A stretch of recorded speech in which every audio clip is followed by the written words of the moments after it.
ನಮಸ್ತೆ, welcome back to my YouTube channel. ಯಾರೆಲ್ಲ ಹೊಸದಾಗಿ ಚಾನಲ್ನ ನೋಡ್ತಾ ಇದ್ದೀರಾ ತಪ್ಪದೆ ಸಬ್ಸ್ಕ್ರೈಬ್ ಮಾಡ್ಕೊಂಡು ನೋಡಿ, ಹಾಗೆಯೇ ಲೈಕ್ ಮಾಡಿ, ಶೇರ್ ಮಾಡಿ, ಫ್ರೆಂಡ್ಸ್ ಆ್ಯಂಡ್ ಫ್ಯಾಮಿಲಿಗೆ ಕಮೆಂಟ್ ಕೂಡ ಮಾಡಿ. ವಿಡಿಯೋನ ಎಲ್ಲೂ ಕೂಡ ಸ್ಕಿಪ್ ಮಾಡದೆ ಕೊನೆವರೆಗೂ ನೋಡಿ. ವಿಡಿಯೋ ಯೂಸ್ಫುಲ್ ಅಂತ ಅನಿಸಿದ್ರೆ ಖಂಡಿತ ಒಂದು ಕಮೆಂಟ್ ಮಾಡೋದನ್ನು ಮರಿಬೇಡಿ.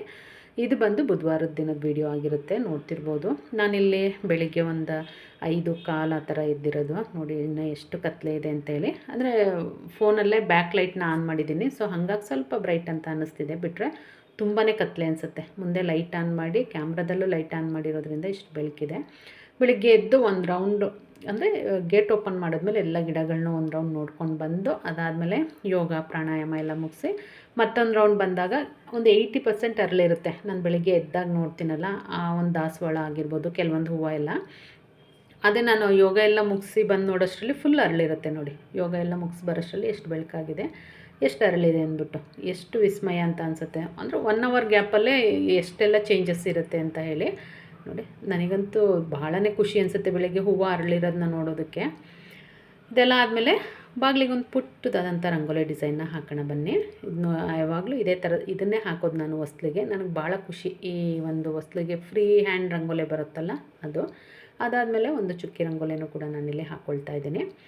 ನೀವು ಯಾವುದೆಲ್ಲ ಡಿಸೈನ್ಗಳನ್ನ ಹಾಕ್ತೀರಾ ಅಂತಕ್ಕಂಥದ್ದನ್ನು ಕೂಡ ನೀವು ಕಮೆಂಟ್ ಮಾಡ್ಬೋದು. ಹಾಗೆಯೇ ಹಾಕ್ತಕ್ಕಂಥ ಯಾವುದೆಲ್ಲ ರಂಗೋಲಿ ಡಿಸೈನ್ ನಿಮ್ಗೆ ಇಷ್ಟ ಆಗಿದೆ ಅಂತಕ್ಕಂಥದ್ದನ್ನು ಕೂಡ ಕಮೆಂಟ್ ಮಾಡ್ಬೋದು. ನಾನು ಹಾಕೋ ಎಲ್ಲ ರಂಗೋಲಿನೇನು ನಾನು ಕಲ್ತಿರೋದು ಅಂತಂದರೆ ಕೆಲವೊಂದೆಲ್ಲ ನಾನು ಈ ಥರ ಯೂಟ್ಯೂಬು, ಶಾರ್ಟ್ಸು, ಇನ್ಸ್ಟಾಗ್ರಾಮು, ಅಥವಾ ಯಾರೋ ಫ್ರೆಂಡ್ಸ್ ಮನೆಗೆ ಹೋದಾಗ ರೋಡಲ್ಲಿ ಹೋಗುವಾಗೆಲ್ಲ ಅಲ್ಲಿ ಬಿಡಿಸಿರ್ತಾರೆ ನೋಡಿ, ಆ ಥರದನ್ನು ನೋಡಿನೇ ನಾನು ಕಲ್ತಿರೋದು. ಎಲ್ಲವೂ ಏನು ನನಗೆ ಮುಂಚೆಯಿಂದ ಬರ್ತಿತ್ತು ಅಂತ ಏನಿಲ್ಲ. ಫ್ರೀ ಹ್ಯಾಂಡ್ ರಂಗೋಲಿಗಳು ಸ್ವಲ್ಪ ಬರುತ್ತೆ, ಬಿಟ್ಟರೆ ಈ ಥರ ಡಾಟ್ ರಂಗೋಲಿ ಅದು ಕೂಡ ನನಗೇನೋ ಒಂಥರ ತುಂಬ ಖುಷಿ. ಡೈಲಿ ಚೇಂಜ್ ಮಾಡಿ ರಂಗೋಲಿ ಹಾಕೋದಿದೆಯಲ್ಲ, ಬಹಳನೇ ಖುಷಿ ಕೊಡುತ್ತೆ. ಹಾಗಾಗಿ ನನಗೆ ಸ್ವಲ್ಪ ಇಂಟ್ರೆಸ್ಟ್ ಇರೋದ್ರಿಂದ ಹೊಸದು ಬೇಕು ಅನ್ನೋದಾದರೆ ಯೂಟ್ಯೂಬಲ್ಲೋ ಅಥವಾ ಶಾರ್ಟ್ಸ್, ಇನ್ಸ್ಟಾಗ್ರಾಮು ಇದರಲ್ಲೆಲ್ಲ ಚೆಕ್ ಮಾಡಿ ಕಲಿತು ಆ ನಂತರ ನಾನು ಕೂಡ ಬಿಡಿಸೋದು. ನೋಡ್ತಿರ್ಬೋದು ನೀವು. ರಂಗೋಲಿ ಡಿಸೈನ್ ಎಲ್ಲ ಆದಮೇಲೆ ರೆಸಿಪಿನೂ ಕೂಡ ನಾನಿಲ್ಲಿ ಶೇರ್ ಮಾಡ್ತಾ ಹೋಗ್ತೀನಿ. ನೋಡಿ ಎಷ್ಟು ಕ್ಯೂಟಾಗಿ ಬಂದಿದೆ ಅಂತೇಳಿ ರಂಗೋಲಿ. ನನಗಂತೂ ರಂಗೋಲಿ ಬಿಡಿಸಿದ್ಮೇಲೆ ಬಹಳ ಖುಷಿ ಅನಿಸುತ್ತೆ. ಆ ರೆಡ್ ಆ್ಯಸಿಡ್ ಇರೋದ್ರಿಂದ ತುಂಬ ಚೆನ್ನಾಗಿ ಅನಿಸುತ್ತೆ ವೈಟ್ ರಂಗೋಲಿ. ಎಲ್ಲ ಮುಗಿಸ್ಕೊಂಡು ನಾನು ಮಾರ್ನಿಂಗ್ ಬ್ರೇಕ್ಫಾಸ್ಟ್ನ ಮಾಡೋಣ ಅಂತ ಅಂದ್ಬಿಟ್ಟು ಬಂದೆ. ಇವತ್ತು ಒಂದು ರೈಸ್ ಐಟಮ್ನ ನಾನಿಲ್ಲಿ ಶೇರ್ ಮಾಡ್ತಾಯಿದ್ದೀನಿ. ರೈಸ್ ಐಟಮ್ ಮಾಡಿದಾಗ ಏನಾದ್ರೂ ಅದಕ್ಕೆ ನನಗೆ ಬೆಳಗ್ಗೆನೇ ರೈಸ್ ಐಟಮ್ ತಿನ್ಲಿಕ್ಕೆ ಅಷ್ಟು ಇಷ್ಟ ಆಗೋಲ್ಲ. ಸೊ ಹಾಗಾಗಿ ಅದ್ರ ಜೊತೆಗೆ ಏನಾದ್ರೂ ಸಲಾಡ್ಗಳು ಮಾಡ್ಕೊತೀನಿ, ಇಲ್ಲ ಅಂತಂದರೆ ಪಲ್ಯಗಳು, ಈ ಹೆಸರು ಕಾಳು, ಬೀನ್ಸ್ ಎಲ್ಲ ಸೇರಿಸಿ ಮಾಡ್ತೀವಲ್ಲ, ಈ ಥರ ಪಲ್ಯಗಳು ಏನಾದರೂ ಮಾಡ್ತೀನಿ. ಇವತ್ತು ನನ್ನ ತಂಗಿ ಸ್ವಲ್ಪ ಮೆಂತ್ಯ ಹಿಟ್ಟನ್ನ ಕೊಟ್ಟಿದ್ಲು. ನಾನು ಅದನ್ನು ಉಪಯೋಗಿಸೇ ಇರಲಿಲ್ಲ. ಸರಿ ಅಂದ್ಬಿಟ್ಟು ಮೆಂತ್ಯ ಮುದ್ದೆ ಮಾಡ್ಕೊಳ್ಳೋಣ ಅಂತ ಅಂದ್ಬಿಟ್ಟು ಮಾಡ್ಕೊತಿದ್ದೆ. ಮೆಂತ್ಯ ಮುದ್ದೆ ಜೊತೆಗೆ ರೈಸ್ ಐಟಮ್ನು ಕೂಡ ನಾನಿಲ್ಲಿ ಶೇರ್ ಮಾಡ್ತಾಯಿದ್ದೀನಿ. ನನಗಂತೂ ನನ್ನ ಮಗನಿಗೆ ಎಸ್ಪೆಷಲಿ ರೈಸ್ ಐಟಮ್ ಅಂದರೆ ತುಂಬ ಇಷ್ಟ. ಎಷ್ಟು ರೈಸ್ ಐಟಮ್ಗಳನ್ನ ನಮ್ಮದೇ ಓನ್ ರೆಸಿಪಿಗಳನ್ನ ಮಾಡಿದ್ದೀನಿ ಅಂದರೆ ಲೆಕ್ಕವಿಲ್ಲದಷ್ಟು ಮಾಡಿದ್ದೀನಿ. ಎಲ್ಲವೂ ಏನು ಶೇರ್ ಮಾಡಿಲ್ಲ, ಇನ್ನು ಮುಂದೆ ಒಂದೊಂದೇ ಶೇರ್ ಮಾಡ್ತಾ ಹೋಗ್ತೀನಿ. ರೈಸ್ ಐಟಮ್ ಅಂತ ಅಂದರೆ ಫುಲ್ ಬಾಕ್ಸ್ ಖಾಲಿ ಮಾಡ್ಕೊಂಡು ಬರ್ತಾನೆ. ಅದೇ ಏನಾದರೂ ಬೇರೆ ಥರದ್ದಂತ ಅಂದರೆ ಏನಾದರೂ ಸ್ವಲ್ಪ ಉಳಿಸ್ಕೊಂಡು ಬರೋದು, ಆ ಥರ ಎಲ್ಲ ಮಾಡ್ತಾನೆ. ಹಾಗಾಗಿ ಆದಷ್ಟು ರೈಸ್ ಐಟಮ್ ಮಾಡೋದಕ್ಕೆ ಟ್ರೈ ಮಾಡ್ತೀನಿ ನಾನು ಇಲ್ಲಿ ನೀರನ್ನ ಕಾಯ್ಲಿಕ್ಕಿಟ್ಟು ಅದಕ್ಕೆ 1.5 ಸ್ಪೂನಷ್ಟು ಬೆಲ್ಲನ ಹಾಕ್ಕೊಳ್ತಾ ಇದ್ದೀನಿ. ಅಂದರೆ ಬೆಲ್ಲ ಕಟ್ ಮಾಡಿರ್ತಕ್ಕಂಥ ಬೆಲ್ಲ ಇದು, ನೋಡ್ತಿರ್ಬೋದು. ಇದು ನೀರು ಕುದಿಯುವಾಗ ಇದಕ್ಕೆ ನಾನು ಮೆಂತ್ಯ ಹಿಟ್ಟನ್ನು ನೀರಿಗೆ ಹಾಕಿ ಕಲಸಿಟ್ಕೊಂಡಿದ್ದೀನಿ. ಹಾಗೆ ಮೆಂತ್ಯ ಹಿಟ್ಟನ್ನು ಹಾಕಿ ಕದ್ರೋದ್ರಿಂದ ಏನಾಗುತ್ತೆ ಅಂದರೆ ಗಂಟುಗಳಾಗುತ್ತೆ. ಸೊ ಹಾಗಾಗಿ ಆದಷ್ಟು ನೀರು ಕುದಿಯುವಾಗ ಅದಕ್ಕೆ ಹಾಕ್ಬಿಟ್ಟು ನಾವು ಕೈ ಆಡ್ಕೊಳ್ಬೇಕು. ಆವಾಗ ಒಂದು ಗಂಟಿರಲ್ಲ. ಇದೊಂದು ಕುದಿ ಬಂದಮೇಲೆ ನಾರ್ಮಲಾಗಿ ರಾಗಿ ಮುದ್ದೆ ಹೆಂಗೆ ಮಾಡ್ತೀವಿ ಹಾಗೇ ಪೌಡ್ರನ್ನ ಹಾಕ್ಕೊಂಡು ಮಾಡ್ತಕ್ಕಂಥದ್ದು. ನಿಮಗೆ ಯಾರಿಗಾದ್ರೂ ಆ ಪೌಡ್ರ್ ರೆಸಿಪಿ ಬೇಕು ಅನ್ನೋದಾದರೆ ಖಂಡಿತ ಕಮೆಂಟ್ ಮಾಡಿ, ನಾನು ಅದನ್ನು ಶೇರ್ ಮಾಡ್ತೀನಿ. ಅದು ಕುದಿಯೋಷ್ಟರಲ್ಲಿ ನಾನಿಲ್ಲಿ ರೈಸ್ ಐಟಮ್ಗೆ ಒಗ್ಗರಣೆನ ಹಾಕ್ಕೊಳ್ಳೋಣ ಅಂತ ಅಂದ್ಬಿಟ್ಟು ಒಂದು ಕಡಾಯಿನ ಇಟ್ಕೊಂಡಿದ್ದೀನಿ. ಅದಕ್ಕೆ ಎಣ್ಣೆ ಕಾದ ನಂತರ ಸಾಸಿವೆ, ಜೀರಿಗೆ, ಉದ್ದಿನಬೇಳೆ, ಕಡಲೆಬೇಳೆ ಇಷ್ಟನ್ನು ಹಾಕ್ಕೊಂಡು ಎಲ್ಲ ಕಲರ್ ಚೇಂಜ್ ಆಗೋವರೆಗೂ ಹುರ್ಕೊಳ್ಬೇಕಾಗತ್ತೆ. ಈ ರೆಸಿಪಿ ಅಂತೂ ತುಂಬ ಈಸಿ ಮಾಡೋದು, ಟೇಸ್ಟ್ ಮಾತ್ರ ಸಿಕ್ಕಾಬಟ್ಟೆ ಚೆನ್ನಾಗಿರುತ್ತೆ. ಅಂದರೆ ಟೊಮೊಟೊ ಹಣ್ಣನ್ನು ಉಪಯೋಗಿಸಿ ಮಾಡ್ತಕ್ಕಂಥ ಒಂದು ರೆಸಿಪಿ. ಈಗ ಇದಕ್ಕೆ ಒಂದು ದಪ್ಪ ಸೈಜ್ ಈರುಳ್ಳಿನ ಉದ್ದಕ್ಕೆ ಕಟ್ ಮಾಡಿ ಸೇರಿಸ್ಕೊಂಡಿದ್ದೀನಿ. ಹಾಗೆಯೇ ಶುಂಠಿ ಬೆಳ್ಳುಳ್ಳಿ ಪೇಸ್ಟನ್ನು ಕೂಡ ಹಾಕ್ಕೊಂಡಿದ್ದೀನಿ 1 ಸ್ಪೂನಷ್ಟು. ನೀಟಾಗಿ ಹಸಿ ವಾಸನೆ ಹೋಗೋವರೆಗೂ ಹುರ್ಕೊಳ್ಬೇಕಾಗತ್ತೆ ಶುಂಠಿ ಬೆಳ್ಳುಳ್ಳಿ ಪೇಸ್ಟು. ನೋಡ್ತಿದ್ದೀರಲ್ಲ.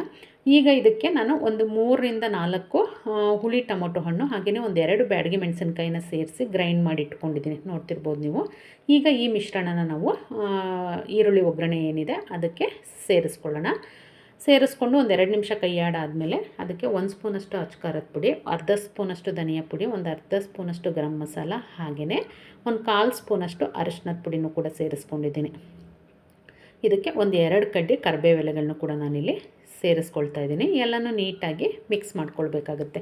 ನೀವು ಟೊಮೊಟೊ ಹಣ್ಣು ರುಬ್ಕೊಳ್ಳೇಬೇಕು ಅಂತ ಏನಿಲ್ಲ, ಸಣ್ಣದಾಗಿ ಕಟ್ ಮಾಡಿ ಕೂಡ ಸೇರಿಸ್ಕೊಳ್ಬೋದು. ನಮ್ಮ ಮನೆಯಲ್ಲಿ ನನ್ನ ಮಗ ತಿನ್ನಲ್ಲ ಟೊಮೊಟೊ ಹಣ್ಣನ್ನು, ಆ ಥರ ಸಣ್ಣದಾಗಿ ಕಟ್ ಮಾಡಿ ಹಾಕಿದ್ರೂ ಕೂಡ ಅವನಿಗೆ ಸಿಗಬಾರ್ದದು. ಸೊ ಹಾಗಾಗಿ ನಾನೇನು ಮಾಡ್ತೀನಿ, ಅದನ್ನು ಗ್ರೈಂಡ್ ಮಾಡಿ ಸೇರಿಸ್ಕೊಂಡಿದ್ದೀನಿ. ನೀವು ಹಾಗೆ ಕೂಡ ಕಟ್ ಮಾಡಿ ಸೇರಿಸ್ಕೊಳ್ಬೋದು. ನೋಡ್ತಿರಲ್ಲ, ಇದೆಲ್ಲ ನೀಟಾಗಿ ಹಸಿ ವಾಸನೆ ಹೋಗೋವರೆಗೂ ಹುರ್ಕೊಳ್ಬೇಕು. ಎಣ್ಣೆನೂ ಕೂಡ ಬಿಟ್ಟಿದೆ, ನೋಡ್ತಿರ್ಬೋದು ನೀವು. ಈಗ ಇದಕ್ಕೆ ನಾವು ಮಾಡ್ಕೊಂಡಿರ್ತಕ್ಕಂಥ ರೈಸ್ನ ಸೇರಿಸ್ಕೊಳ್ಬೇಕಾಗುತ್ತೆ. ರುಚಿಗೆ ತಕ್ಕಷ್ಟು ಉಪ್ಪನ್ನು ಹಾಕ್ಕೊಂಡು, ಅಂದರೆ ಅನ್ನ ಹಾಕ್ಕೊಂಡ್ಮೇಲಾದರೂ ಹಾಕ್ಕೊಬೋದು ಅಥವಾ ಈ ಥರ ಗ್ರೇವಿಗಾದರೂ ಹಾಕ್ಕೊಳ್ಬೋದು. ನಾನಿಲ್ಲಿ ಗ್ರೇವಿಗೆ ಹಾಕ್ಕೊಂಡಿದ್ದೀನಿ. ರೈಸ್ ಕಲಸಾದ್ಮೇಲೆ ನಿಮಗೆ ಬೇಕು ಅಂತ ಅಂದರೆ ಮತ್ತೆ ಉಪ್ಪನ್ನು ಸೇರಿಸ್ಕೊಳ್ಬೋದು. ಈ ಥರ ಗ್ರೇವಿ ಮಾಡಿಟ್ಕೊಂಡ್ರಿ ಅಂತ ಅಂದರೆ ನೀವು ಒಂದು ವಾರದವರೆಗೂ ಹೊರಗಡೆ ಇಟ್ಕೊಳ್ಬೋದು. ಇದಕ್ಕೆ ಸ್ವಲ್ಪ ಪುದೀನ ಸೊಪ್ಪನ್ನು ಕೂಡ ಹಾಕ್ಕೊಂಡಿದ್ದೀನಿ. ಫ್ಲೇವರ್ ತುಂಬ ಚೆನ್ನಾಗಿರುತ್ತೆ. ಹಾಗಾಗಿ ಇದೆಲ್ಲ ಎಣ್ಣೆ ಬಿಡೋವರೆಗೂ ಕೈಯಾಡಿಕೊಂಡು ಇಟ್ಕೊಂಡ್ವಿ ಅಂದರೆ 1 ವಾರದವರೆಗೂ ವಿತೌಟ್ ಫ್ರಿಜ್ಜು ಹೊರಗಡೆ ಇಟ್ಕೊಂಡು ಉಪಯೋಗಿಸ್ಕೊಳ್ಬೋದು. ನೀವು ಏನಾದ್ರೂ ಸ್ವಲ್ಪ ಎಣ್ಣೆ ಪ್ರಮಾಣ ಕಡಿಮೆ ಹಾಕಿದ್ದೀನಿ ಅನ್ನೋದಾದರೆ ಫ್ರಿಜ್ಜಲ್ಲಿ ಇಟ್ಕೊಂಡು ಕೂಡ ಉಪಯೋಗಿಸ್ಕೊಳ್ಬೋದು. ನೋಡ್ತಿದ್ದಿರಲ್ಲ, ಇದು ನೀಟಾಗಿ ಎಣ್ಣೆ ಬಿಟ್ಟಿದೆ. ಅಂದರೆ ತುಂಬ ಟೇಸ್ಟ್ ಇರುತ್ತೆ. ನೀವು ಅಂದ್ಕೊಳ್ಬೋದು ತುಂಬ ಸಿಂಪಲ್ ರೆಸಿಪಿ ಹೇಗಿರುತ್ತೋ ಅಂತ ಅಂದ್ಬಿಟ್ಟು, ಬಟ್ ರುಚಿ ಮಾತ್ರ ನೆಕ್ಸ್ಟ್ ಲೆವೆಲ್ ಅಂತಲೇ ಹೇಳ್ಬೋದು, ಅಷ್ಟು ಚೆನ್ನಾಗಿರುತ್ತೆ. ಈಗ ಇದನ್ನು ತಣ್ಣಗಾಗ್ಲಿಕ್ಕೆ ಬಿಟ್ಟು ನೋಡಿ, ಮೆಂತ್ಯ ಮುದ್ದೆನೂ ಕೂಡ ನೀಟಾಗಿ ಬೆಂದಿದೆ. ಇದನ್ನು ನಾನು ಮೊಗಚ ಕೈಯಿಂದ ನೀಟಾಗಿ ಮುದ್ದೆ ಥರ ಎಲ್ಲ ತಿರುವ್ಕೊಳ್ತಾ ಇದ್ದೀನಿ, ನೋಡ್ತಿರ್ಬೋದು ನೀವು. ಇದು ತುಂಬ ಸಿಂಪಲ್ಲು, ಬಟ್ ಇದು ತಿಂದ್ವಿ ಅಂತಂದರೆ ತುಂಬ ಹೊತ್ತು ಹೊಟ್ಟೆ ಹಸಿವಾಗಲ್ಲ. ಒಂಥರ ಹೊಟ್ಟೆ ತುಂಬಿದ ಫೀಲ್ ಇರುತ್ತೆ. ಆರೋಗ್ಯಕ್ಕೂ ಕೂಡ ತುಂಬ ಒಳ್ಳೆಯದು. ಮೆಂತ್ಯ ಮತ್ತು ಉದ್ದಿನ ಕಾಳು ಬರುತ್ತಲ್ಲ, ಸಿಪ್ಪೆ ಇರೋದು, ಅದೆಲ್ಲ ಹಾಕಿ ಮಾಡಿರ್ತಕ್ಕಂಥದ್ದು. ಹಾಗಾಗಿ ತುಂಬ ಒಳ್ಳೆಯದಲ್ಲ ಅಂದ್ಬಿಟ್ಟು ನಾನು ಬೆಳಿಗ್ಗೆ ಟೈಮ್ ಯಾವಾಗಲಾದರೂ ಒಂದೊಂದು ಸಲ ಈ ಥರ ಮಾಡ್ಕೊಳ್ತೀನಿ. ನೋಡಿ, ಇದು ರೆಡಿಯಾಗಿದೆ. ಈ ಕನ್ಸಿಸ್ಟೆನ್ಸಿಗೆ ಬರಬೇಕು. ಇದನ್ನು ಮುದ್ದೆ ಕಟ್ಟೋದೆಲ್ಲ ಏನು ತೋರಿಸಿಲ್ಲ ನಾನು, ಜಸ್ಟ್ ಹಾಗೆ ತೋರಿಸಿರ್ತಕ್ಕಂಥದ್ದು. ನೋಡಿ, ಇದಾಗಿದೆ, ಇದು ತಣ್ಣಗಾಗಿದೆ. ಈಗ ಇದಕ್ಕೆ ನಾವು ಮಾಡಿಟ್ಟಿರ್ತಕ್ಕಂಥ ಅನ್ನನ ಸೇರಿಸ್ಕೊಂಡು ಕಲಿಸ್ಕೊಳ್ಬೇಕಾಗತ್ತೆ. ನೀವು ಅನ್ನ ಎಷ್ಟು ಮಾಡ್ಕೊಂಡಿದ್ದೀರಾ ಆ ಕ್ವಾಂಟಿಟಿಗೆ ತಕ್ಕಂತೆ ಗೊಜ್ಜನ್ನು ಹಾಕ್ಕೊಳ್ಬೇಕು. ಪೂರ್ತಿ ಗೊಜ್ಜಿಗೆ ಹಾಕ್ಕೊಳ್ಳೋಕೆ ಹೋಗಬೇಡಿ, ಜಾಸ್ತಿ ಆಗುತ್ತೆ. ಈಗ ಇದನ್ನು ಸ್ವಲ್ಪ ಗೊಜ್ಜನ್ನು ಎತ್ತಿಟ್ಟು ನಾನು ರೈಸ್ನ ಹಾಕಿ ಮಿಕ್ಸ್ ಮಾಡ್ಕೊಳ್ತಾ ಇದ್ದೀನಿ. ನೋಡ್ತಿದ್ದೀರಲ್ಲ, ಮಿಕ್ಸ್ ಮಾಡ್ಕೊಂಡ್ವಿ ಅಂತ ಅಂದರೆ ನಮಗೆ ರೈಸ್ ಐಟಮ್ ರೆಡಿ ಆಗುತ್ತೆ. ಲಂಚ್ ಬಾಕ್ಸು, ಬ್ರೇಕ್ಫಾಸ್ಟಿಗೆಲ್ಲ ಪರ್ಫೆಕ್ಟಾಗಿರುತ್ತೆ. ಎಲ್ಲೋ ಟ್ರಿಪ್ ಹೋಗಬೇಕು ಅಂದಾಗಲೂ ಕೂಡ ನೀವು ಈ ಥರ ಗೊಜ್ಜನ್ನ ಮಾಡಿಟ್ಕೊಂಡ್ರಿ ಅಂತ ಅಂದರೆ ಈಸಿಯಾಗಿ ರೈಸ್ನ ಮಿಕ್ಸ್ ಮಾಡ್ಕೊಳ್ಬೋದು. ಹೊರಗಡೆ ಹೋದಾಗ, ಟ್ರಿಪ್ ಹೋದಾಗೆಲ್ಲ ಬೇಕಿರುತ್ತಲ್ಲ, ಸೊ ಆ ಥರ ಎಲ್ಲ ರೈಸ್ನ ರೆಡಿ ಮಾಡ್ಕೊಬೋದು. ನೋಡ್ತಿದ್ದೀರಲ್ಲ, ಕಲರ್ಫುಲ್ಲಾಗಿರ್ತಕ್ಕಂಥ ಟೊಮೆಟೊ ರೈಸು ರೆಡಿಯಾಗಿದೆ. ಮಿಸ್ ಮಾಡಿದೆ, ಟ್ರೈ ಮಾಡಿ ಹೇಗೆ ಬಂತು ಅಂತ ಅಂದ್ಬಿಟ್ಟು ಕಮೆಂಟ್ ಮುಖಾಂತರ ತಿಳಿಸಿ. ಇದು ಇವತ್ತಿನ ಬ್ರೇಕ್ಫಾಸ್ಟಿಗೆ ಹಾಗೆ ಲಂಚ್ ಬಾಕ್ಸಿಗೆ ನಾನು ಮಾಡಿರ್ತಕ್ಕಂಥ ರೆಸಿಪಿ ಇಷ್ಟ ಆಗಿದರೆ ಖಂಡಿತ ಕೊನೆವರೆಗೂ ನೋಡಿ ಕಮೆಂಟ್ ಮಾಡಿ. ವಿಡಿಯೋ ನೋಡಿದ್ದಕ್ಕೆ ಧನ್ಯವಾದಗಳು.